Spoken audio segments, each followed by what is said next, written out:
So we're here at day 37 now.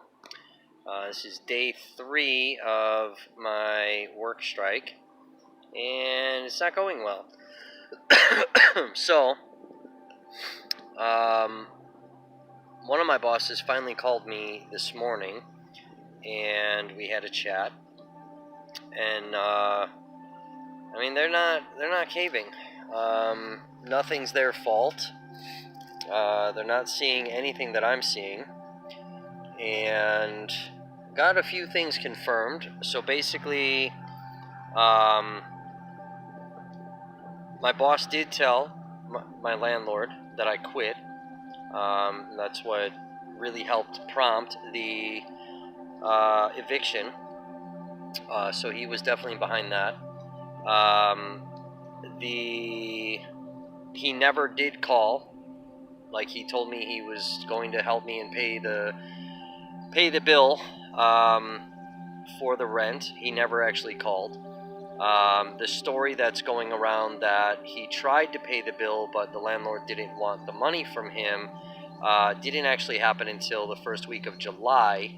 I guess she had come into the restaurant to eat, and they were talking, and this is after I was evicted.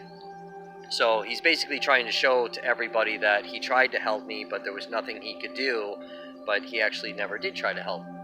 I was talked to about my time card for not punching out on my breaks. So I don't take a lunch or a dinner break, whether I'm working an 8-hour shift or a 12-hour shift. By law, federal labor law, I do get a paid 15-minute break. At work, I'm required to punch out for those. So I don't, because by law, I'm allowed to get paid for that. I don't take actual 15-minute breaks. I take 3-minute cigarette breaks, go outside, smoke a cigarette for 3 minutes, and come right back in. I don't punch out for that. So it's being viewed that I'm trying to basically pull one over and basically steal time. And then I was talked to about the money that I borrowed that I have to pay back. So I've already had conversation many months ago about take certain dollar amount out of my paycheck. That's not actually being done, so it's making it look like I'm not paying the money back. Now mind you, this is money that I'm viewing that should be my money because I'm not getting paid my time and a half. So they're not seeing any of that. They don't believe that they owe me time and a half money. I don't agree with that. I tried to explain that if I was paid properly to begin with, then I would have never been in a position to need to ask to borrow money to move into the place that I moved into. I would never be in a position where I can't pay my bills. So you're sitting here trying to blame me for my circumstance and all of the aggravation that I have at work, the money issues, the lazy employees, all of that stuff. None of that is their fault. Their management, they have all the power in the world to stop all of it. They don't, but none of that's their fault. If I'm scheduled to get off at 4 and somebody doesn't show up, I'm expected and required to stay until somebody shows up. Why is that my problem? As a good employee, I do typically stay, but if I have stuff that I have to do, I need to leave.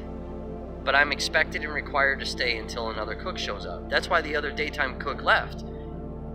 Why is that his problem? He's scheduled till a certain time. You have unreliable staff that you don't correct. They don't get written up. They don't get any type of negative consequence. But he's expected to stay until 5, 6 o'clock when he's supposed to get off at 4. Expected to stay until somebody shows up. And if staff doesn't show up at all, he has to stay and work their shift. Why? But they don't see that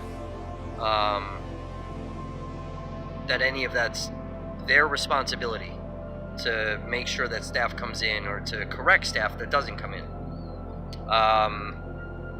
The money, the time and a half. So $15 an hour for anything over 40 hours. They don't pay it, but they don't see how they should have to. That's ridiculous.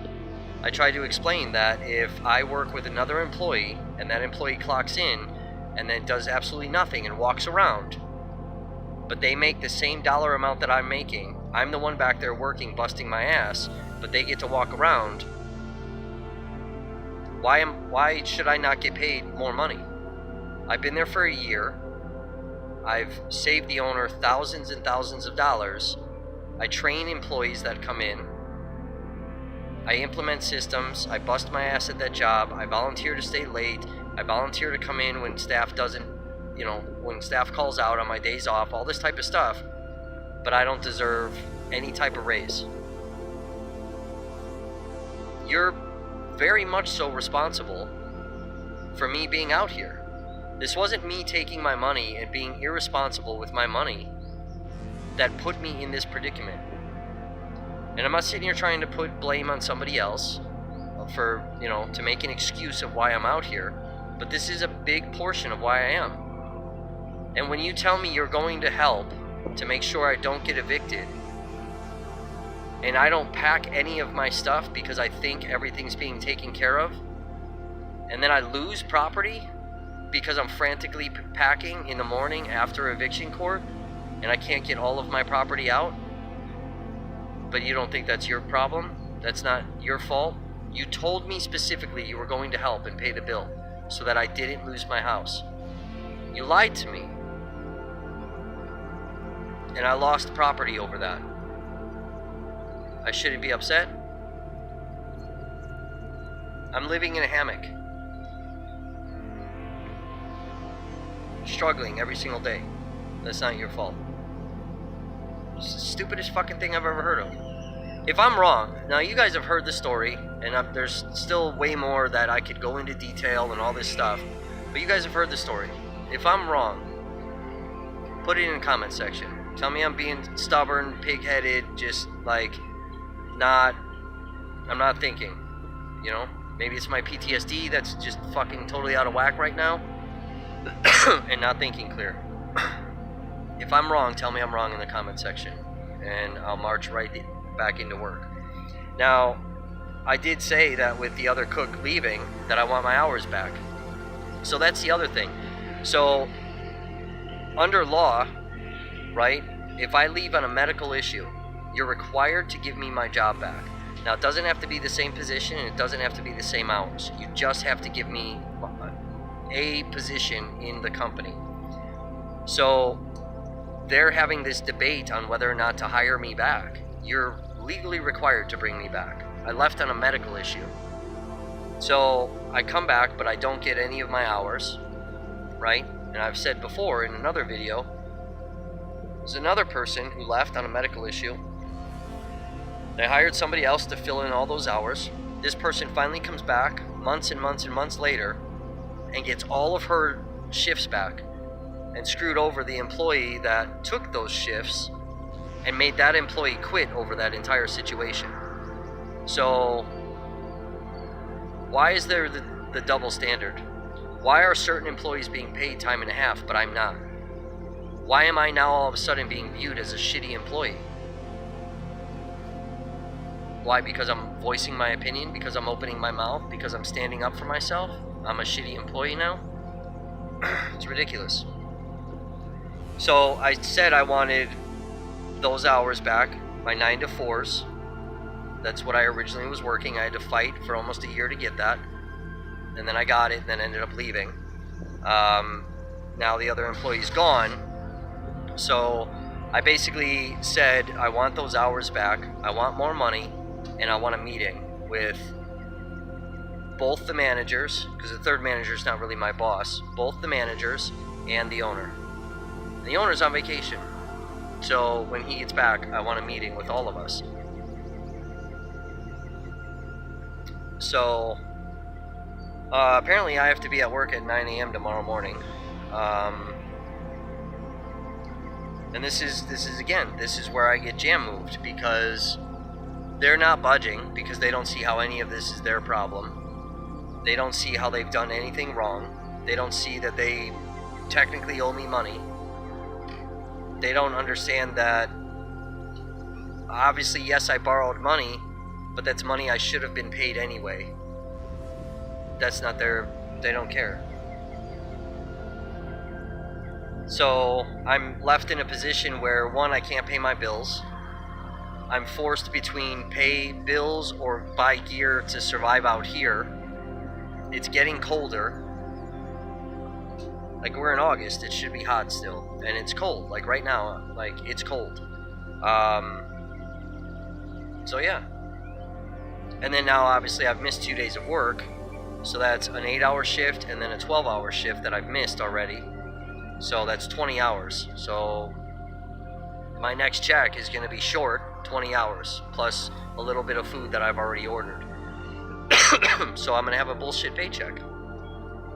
It'll be under $300, and it's just going to piss me off again. So I'm stuck. I'm stuck because I have to go to work. I need money in order to be able to survive. But I'm just going to get used, and there's going to be more bullshit. Like he already said, I'll give you the 9 to 4s back, but I don't want to hear you bitching if it's 4:30, 4:45, 5 o'clock by the time you get out of here. Well, no, motherfucker. I need to leave.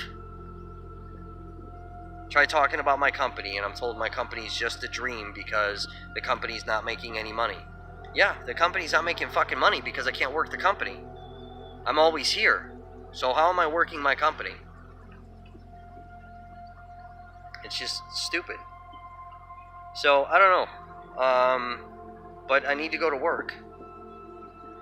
I don't know what else to do. What are we at? Day 38, I think? Maybe? I don't know. I'm losing track now. This is how I wake up in the morning. Leave all that. I'm rocking it. So, coffee is made. It's about 7:30. Set my alarm for 6. Just kind of snoozed a little bit. But coffee made. And, yeah. I'm supposed to be at work at 9. So they scheduled me 7 days because I took off 4 days. So now, as punishment, schedule me 7 days. Because I said I wasn't working 7 days, they put me on 6 days. 9 to 5. So I only have Wednesday off now. So, irritated again. And here's the reason I'm irritated. Obviously, I'm homeless. I need to work. I need to make as much money as possible, right? We all get that. But I have this company that I can't shut down because I have orders that need to go out. And the more I'm stuck in that building, the more I can't do anything with these orders. And that bothers me. I don't know. Pretty cold out last night. So, slept in hoodie, sweatpants. Had the sleeping bag completely zipped up. It's definitely getting colder. So, that is concerning. Met a really cool gentleman just now. He collects rocks. And rocks that are worth a lot of money that you can find down here at the lake. It's pretty interesting. But he turned me on to an app called PlantNet, where you can take a picture of a plant and identify it to whether it's edible, non-edible, what type of potential medicinal properties it may have, things like that. So it's called PlantNet. So I downloaded that on my phone. That's going to be extremely helpful. So yeah. So now really it's a decision of do I tear everything down and pack it all up, go to work till 5 and then come back and set it all back up. I've got a pretty sweet setup right now.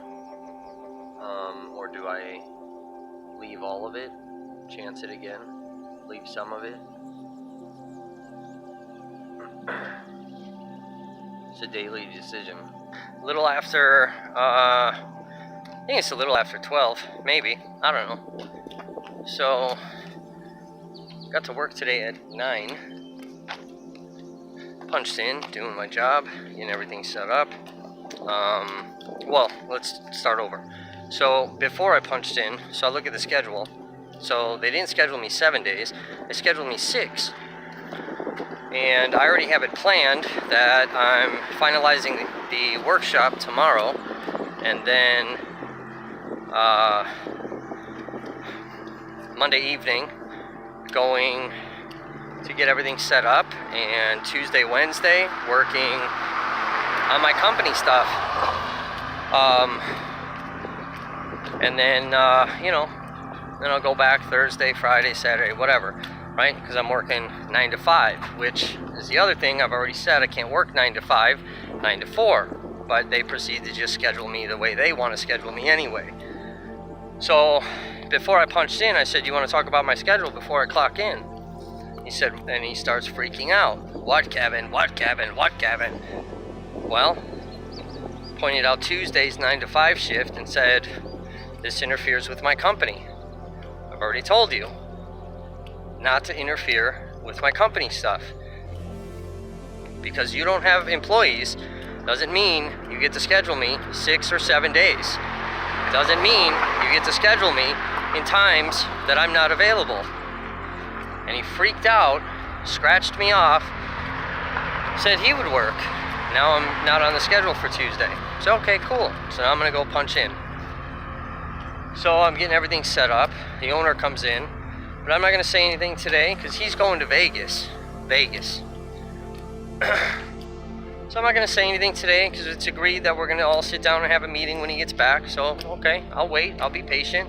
Made an agreement, I'm gonna hold to the agreement. Then the pizza manager comes in. He starts kind of making fun of me. I quit, now I'm back, blah, blah, blah, whatever. So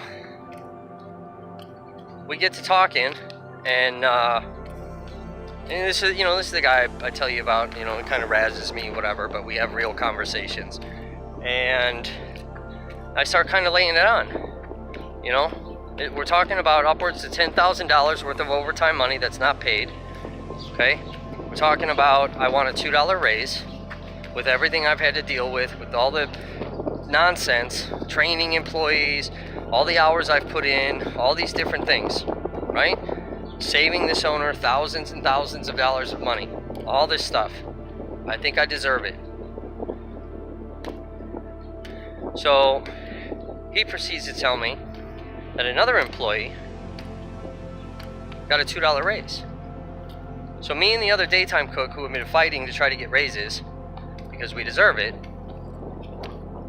can't get the raise.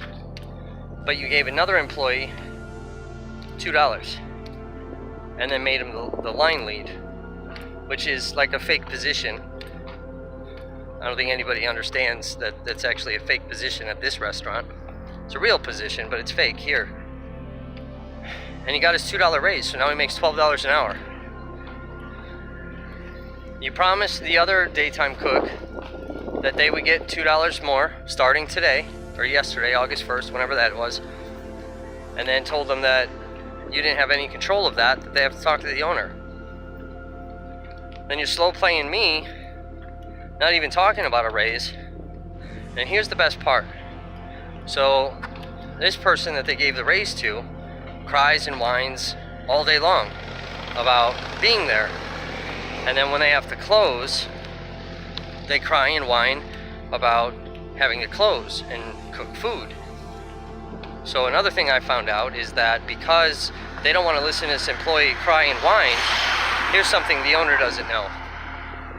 They're actually telling customers that call that they're out of food. So if I'm a customer and I want to order some pasta, past a certain time, they're telling customers, this is like 11, 12 o'clock at night. They close at 2, 2:30 in the morning. They're telling customers they're out of pasta. Telling customers they're out of hot dogs. Telling customers they're out of burgers. Because this employee, who got a $2 raise and is now essentially the leader of the cook line, so, somebody I would have to answer to, stomps his feet, says he's not cooking it. They're out of marinara sauce. They're out of Alfredo sauce. They're out of soup. The owner doesn't know that anyone's doing this. I tried to talk to him the other day. He didn't have time to talk to me. This is the kind of stuff that I report to him because that's money out of his pocket. And I don't believe in that. I think that's unethical. So these are the kind of things that I report to him so that he's aware. They were closing the restaurant down, hour, 2 hours early. I told him that because I'm not doing that. I'm not being part of that. I'm not getting yelled at. So I told him that, and he lost his mind. And then now we don't close early. There's things that are going on that he's unaware of, and then this is the stuff that I report. I no longer report it to the other management because they don't do anything about it. They're all part of it. So I report it directly to him. All right, found a dime on the floor. So, sorry, video's gonna be weird. So yeah. So then I call the other two managers. Nobody answers. Then one of them calls me back, and I asked him a food question because we had an order, and it's a new item. I didn't know how to do it.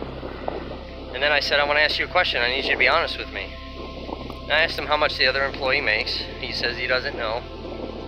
And then, kind of go back and forth. And then it's, he's obviously not allowed to discuss what another employee makes, which, sure, it's true, you're not. It's just funny that everything about me, you're allowed to discuss with every employee, but now you can't discuss another employee. It's just funny. So it's just a double standard. So then I say, I know he got $12 an hour. I'm aware. And it wasn't confirmed or, denied. And then he starts losing his mind. This is the boss that helps me that I have stuff shipped to. So this should be interesting. So I told him I have $10,000 worth of money that is technically owed to me, and I'm not getting it, and I want it,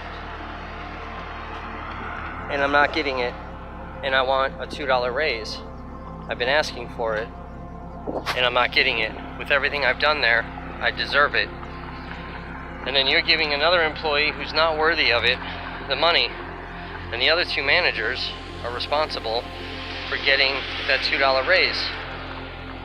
They had a meeting, they discussed it,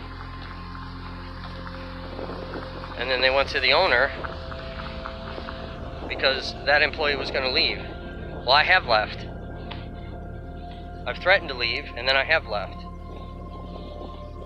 But I don't get a raise to stay. But you're giving a lesser qualified employee who is one of them that comes in, punches in, and walks around. But he's got a $2 raise now. And bragging about it to everybody at the restaurant. So I said, okay, now I'm done. So I'm out. We'll have a sit down when the owner gets back. Until then, you find a cook. That's it. It's the last straw. Now I'm done. The other manager that's there is begging me to stay. He'll help me, he'll help me get it. Nope. Not long after I got here, started dealing with all of this. So caught in the rain. It's been kind of on and off. So kind of going from heavy to light to stopping for a short time, and then back to light again. So it's supposed to rain pretty much the whole rest of the day. So this is where I'm going to be. I am joined by another traveler who's hammocking and camping. So I'll give you a little quick view of that. So I've started something. A lot more hammockers coming over since I've been setting up here in the last 38 days. Yeah, just recreationally, and I have noticed some fellow wanderlusters that are traveling around, but yeah, so it is a little cold, a little breezy, so I had to put the sweatpants on, put the hoodie on. My little pink socks that I got from the Shalom Center, told you I'm rocking those, and I will. So just kind of keep the feet dry and warm. And I'm in my fleece sleeping bag, so pretty cozy. Now just waiting for my Outdoor Vitals hammock, and then I'll be even more comfortable. Chilling. It's still raining out, and told you guys earlier that there was another little traveler that came by, so I'm going to introduce him, and then a little bit later on after that we got some more travelers that came by, and we all happen to have a story, and unique stories between each of us, and you know, like my buddy Corey over at From the Middlers said, we're all one bad decision or one circumstance away from being right where I'm at. So we've all just been kind of chilling in the rain. Everybody's set up. We've been bouncing and sharing ideas with each other, and now we're all under the Lifeline shelter, just hanging out. We're about to cook up some food, but I wanted to get a little video shot, introduce you guys to my new friends that I've made, and I just learned something cool that I'm gonna have one of them show you guys, because it is definitely a Lifeline survival tool. So, we'll introduce the first person. Hi guys, I'm Morel. Morel. So, what's your story? Give me a little quick background. So I was one-wheeling, and I noticed someone having the tarp over here, and I was like, well, looks like he has a hammock, and I have a hammock, and I used to live off no home, no nothing, got kicked out of my parents' house. So I lived pretty much all 2019. Before COVID actually was a harder year for me, and I just love to experience my roots a little bit. And I just bought a bug net, and I don't know what a bug net was and what it did for me until now I actually tested it, so it was actually pretty cool. Got to meet good fellow Kevin today, and you know, good people, and, you know, just here. I've been in Kenosha for about a few years now, and you can experience the lake view out there. It's nice, right? I feel like $1 million. Can't beat the lake. And you've kind of traveled around the country, different states, and camped out and backpacked. Hiked. Yeah, I actually came from Utah last month. With the whole COVID, it's a funny year. Right. Camped out there, and you can definitely see the difference, and you can experience the difference between all elements from Wisconsin all the way up to Colorado, Utah area. Right. It's definitely a lot different, and I know the winters here, it's a nice chilly night today. Yeah, so it definitely is. It definitely is. So, that was my first traveler that came by, and if he's still set up, I'm going to show you how he's set up. We all kind of set up a little bit differently, and we've all been kind of learning and watching each other's setups, which has been pretty, it's been pretty cool. Yeah. Watching and helping, and so yeah, so Tom just walked away. He'll be right back, so when he gets back, I will. Can I say one more? Yeah, you want to? Yeah, bro, whatever. We can So fucking I chill for a wanted minute. to shout out to my son for his 6th birthday. I missed it because I didn't want to get him sick due to the COVID. I don't know. I work with a bunch of people that knows if they have COVID, and yeah. So There you happy go. birthday. Happy birthday. Happy Sweet birthday. deal. All right, and then over here to my left, we got some more. I'm gonna try to come a little closer so we can get on here. How are you? I'm Tom, Kenosha resident. COVID kind of bit me in the butt. Met Kevin, exchanged some ideas. It's nice to have to know that there are people out there like-minded, where we get to sit around, bullshit a little bit, and exchange ideas, and know that, hey, you know what? Tough times happen to everybody, and we try to make the best of it. You know, I just wish I would have met him a couple of days sooner. A couple days sooner, A right? couple of days sooner. So how long have you been out here now?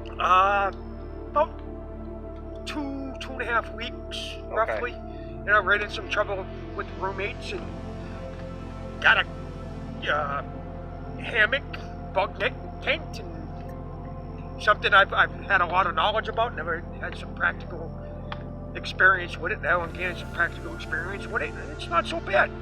Don't wish it on anybody, but you know, knowledge is key. And Right. the more you know, the better off you are. Yeah. So you've been holding up, surviving, staying healthy. Yeah, doing the deal. You know, Doing what you can. it's doing what you got to do. Yeah. You know, you learn as you go. It's all, Every day is a new experience. Yeah.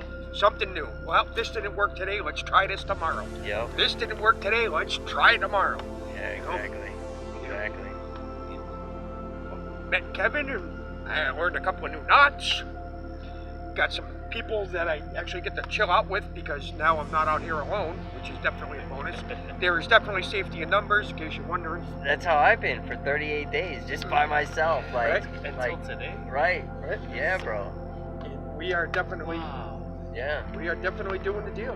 Yeah. You know? It's crazy.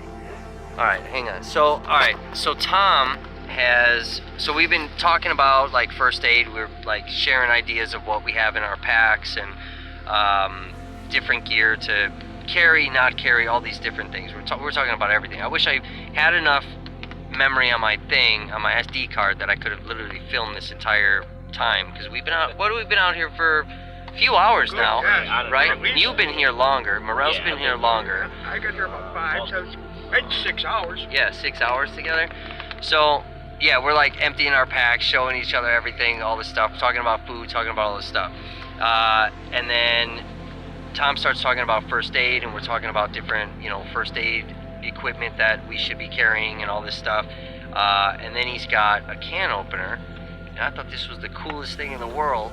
So he was showing me how to use it, and I want him to demonstrate to show you guys, because this piece is like this big, super compact, super lightweight, and I think it's a vital, necessary tool that you should have with you. Now, some people may disagree, but I think it is super important. So I'm gonna let Tom kind of explain this and give you a little demonstration of how this works, because I think it's the coolest thing I've ever seen. So here we go.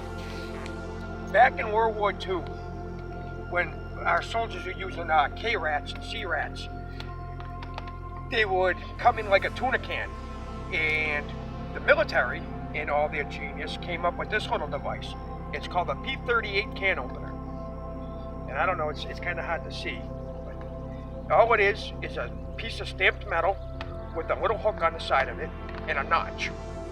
And the way that it works is you hold it between your forefinger and your thumb, like this. Right? You use this little notch to line up, sorry for the tuna, I don't have a tuna can on me, but this will work. You put the notch on the edge of the can, like that. You make sure that the pointed part goes onto the inner can, and you twist. You make sure that the notch is biting into the can, so that the point can bite into the lip of the can, and you just twist, and you go. And you can feel it as it goes. And I'll give you a quick demonstration, because somewhere around here there's a can that I already made. Yeah, we did one. Yep, that leaves, here it is, all said and done, it leaves you with something like that, and you can see there's no sharp edges. So if you needed to, you could use this as a drinking cup, you could use it as a cooking utensil, you could use it for, there's no sharp edges. It's better than a standard can opener. And you buy these, I seen them online for $2. I bought this one at an Army Navy store for 50 cents. And I'm 100% sure that if you camp, you should have one of these. It's called a P38 can opener. Cheap, inexpensive, I put them on my key ring. I give this one to Kevin because I have my own can opener, which is a little bit bigger, but it's also on a leather tool, and we'll cover that on a different episode. But there you go, my friend. Hell yeah, bro. I'm excited. Definitely excited. This thing is pretty wicked. So, all you military guys out there that follow, you will definitely know what this is. But yeah, this is the coolest thing. You know, and that's one thing, like, I talk to you guys about too, is, like, I talk to people and I try to meet people and I try to figure out people's stories. And the whole purpose of this channel is to really expose and bring awareness to what's happening with the country, the world, and people's lives with the virus, the riots, all these different things affecting people. You know, it's not like people are making bad decisions.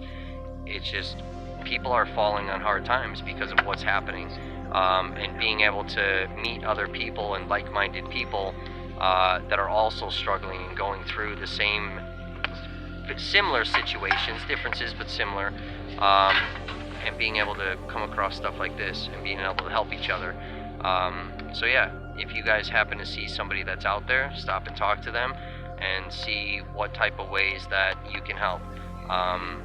This is super, super amazing, and we've talked about all the little things that I've encountered with people and gifts and kindness of humanity, and yeah, so I encourage you guys and challenge you guys to do that. Find the humanity in yourselves and reach out to somebody and see if there's something small that you can help with that'll change their day. I got one thing to add. With everything that's going on in society today, with politics, with the riots, with how everybody's so diverse, one of the nice parts about this type of stuff is it's a common goal. It's a common, we're here, we put things aside, and we're here to help each other in the probably the worst situation of our lives. But we have a common goal, which is to help each other, try to make each other's days better, and learn and experience and show the true human side of being human, which is kindness, compassion. I'm not gonna let these brothers fail, and these brothers aren't gonna let me fail. And it doesn't matter about the politics, doesn't matter about the religion, doesn't matter about any of that shit. Because I'm 100% sure if you ask anybody in this group if they want to be sleeping in the tent right now, they say no. Fuck no, dude. But the thing Not, it is by, here by we choice, sure, but by Right, circumstance, right, no. By circumstance, no. Right. On a weekend, sounds great. All for it. Have a blast. Right. Yeah. Unfortunately, this is our day-to-day deal. I have a job. Kevin has a job. I got you. Morale has a job. We have jobs. We just don't have a place to stay, so we make the best that we can.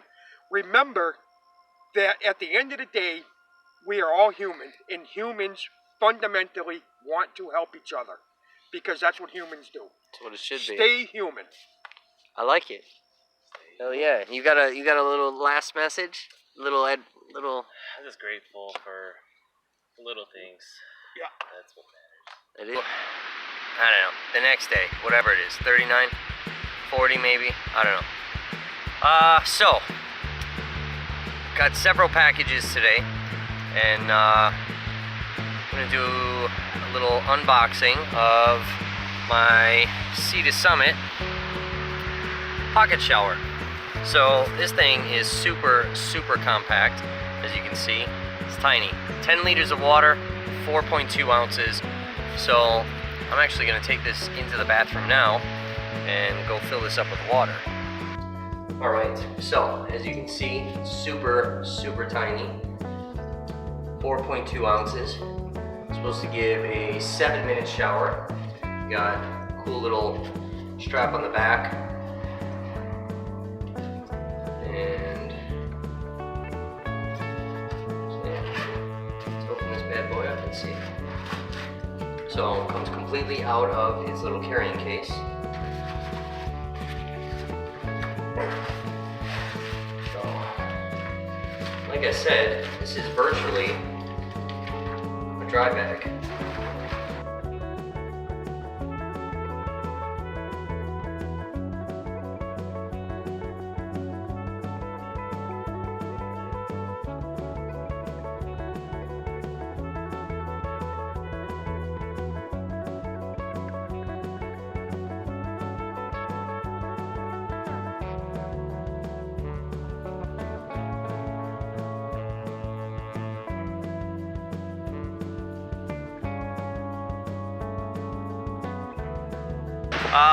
we got some nasty wind coming in off this lake, and you know, I'm gonna show you how, you know, you guys have seen how I have the tarp set up, kind of with the doors and kind of A-framed out, but this wind is so bad right now that it is really honestly making it unbearable even inside the tarp.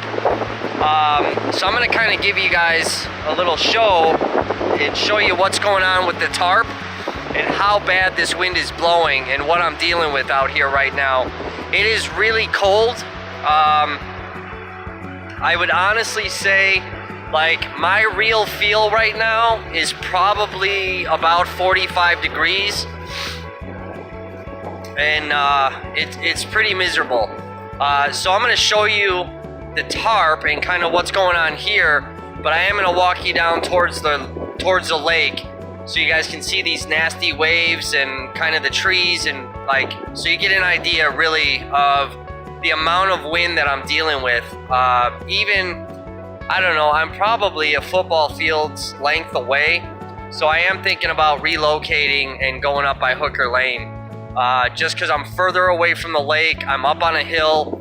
I do have woods behind me that'll at least block some of the wind, because right now I'm basically in a whirlwind. So the wind is coming from all directions, blowing everywhere. It's making it super cold. I do not have the right clothing to essentially keep myself warm. So I'm gonna walk down here by the lake. So we'll get some footage of this first and then come back up by the tarp. Yeah, this is really like super hard for you guys to see all that because it is dark out.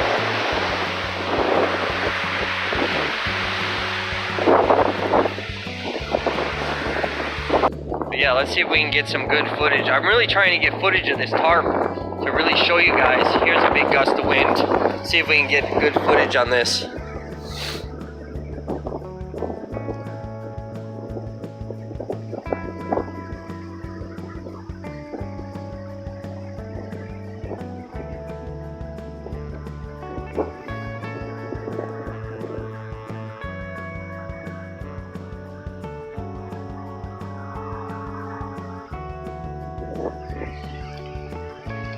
Alright, so I don't know.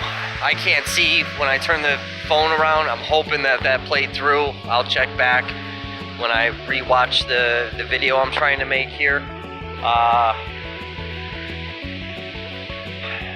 But yeah, you know, being rained on last night with that wind shifting as hard as it did and as fast as it did, it came, you know, I had rain that was coming straight above. So all of us sitting underneath that tarp last night, we were comfortable. We were dry, we were having a good time listening to music, everything was fine. And then out of nowhere that wind shifted and it was blowing the rain from the side, and that's how everything of mine ended up getting soaked.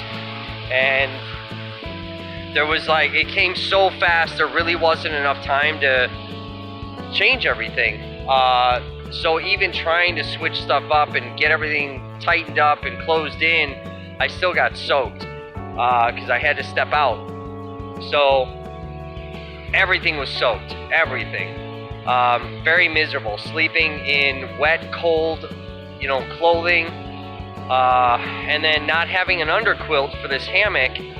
While I was able to maintain some comfortability and some heat on top of me, my whole backside was freezing.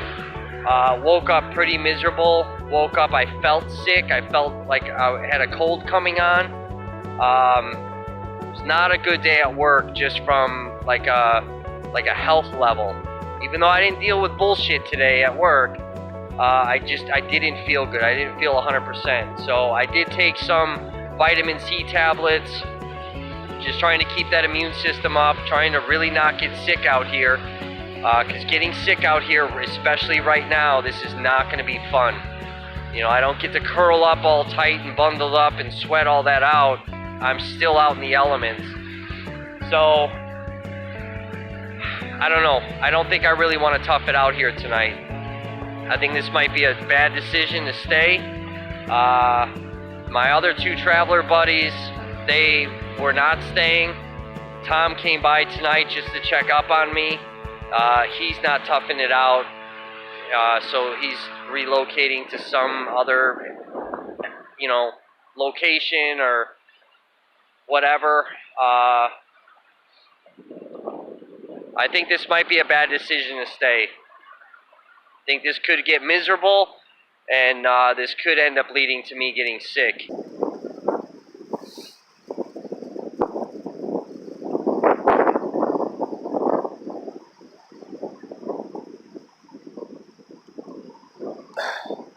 See, in the reality too, the wind is so, we'll kind of come in here. The wind is so bad that even on the inside here, so this is good, but obviously I am a bit blocked from the wind being in here right now. There is way more warmth in here than there is standing outside.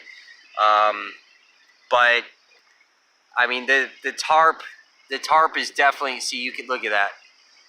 So all of the tautness is gone from this tarp because it's been so waterlogged.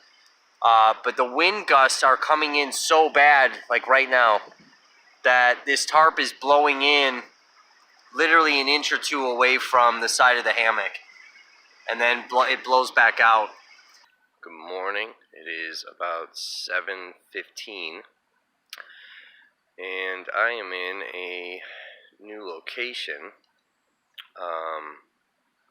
So I did end up packing everything up pretty much in a hurry. Just kind of tore everything down, balled it all up, threw it in my little kid carrier that I have, and came to this new location. I'm kind of looking because there's some people walking, and I think a couple of people may have spotted me. So I'm in a bit more of an isolated spot. This is a spot that I found that I love the spot. I love the spot. The location of the spot is not the best. I'm a little bit more in the city, in another park, but a little bit more in the city. Kind of punk kid hangout and kind of cop central. So,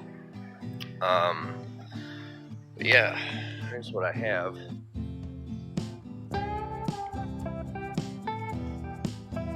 So kind of give a quick little view of the spot. So here's how I'm set up. So pretty nice. I stayed pretty warm last night. It is freezing cold this morning, but definitely stayed pretty warm. So just behind me and right over here, so this spot is definitely a bit more tucked off. No trees, but this would be a really, really cool spot to pop a little tent up and be relatively hidden.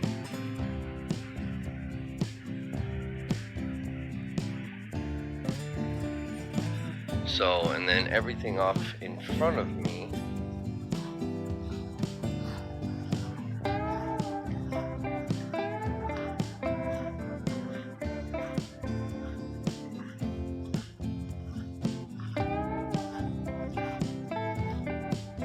So it's a really, really cool location.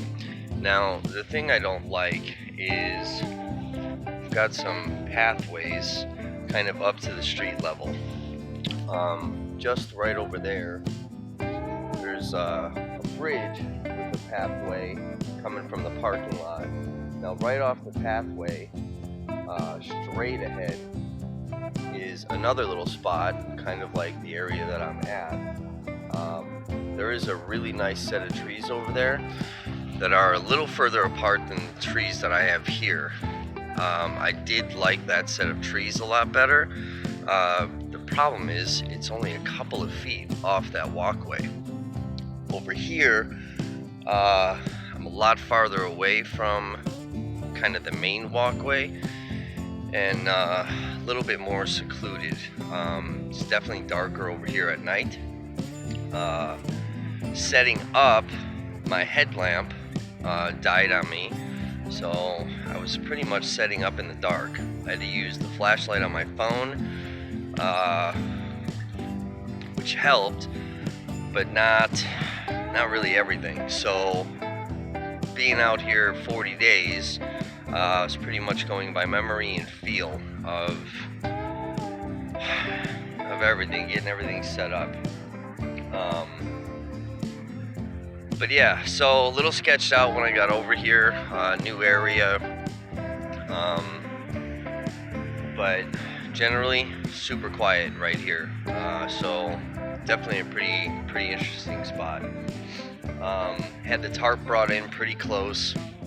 What's really cool is that with how close the trees were, I was able to set all 4 doors.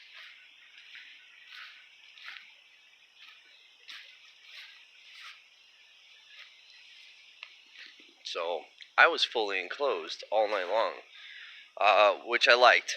Gave me a bit more comfortability, felt safer, and definitely warmer. So I got to get everything torn down, packed up the right way, and I got to get into work. So, but before I do that, I'm gonna end up taking this tarp down, and I'm gonna do a little product review on a piece of equipment that I got. So I'm gonna do that on a separate video, so stay tuned for that. So, slept warmer, no wind, no crazy water, no rain last night, thank God. It's bright and early though. Wish I would have gotten more sleep.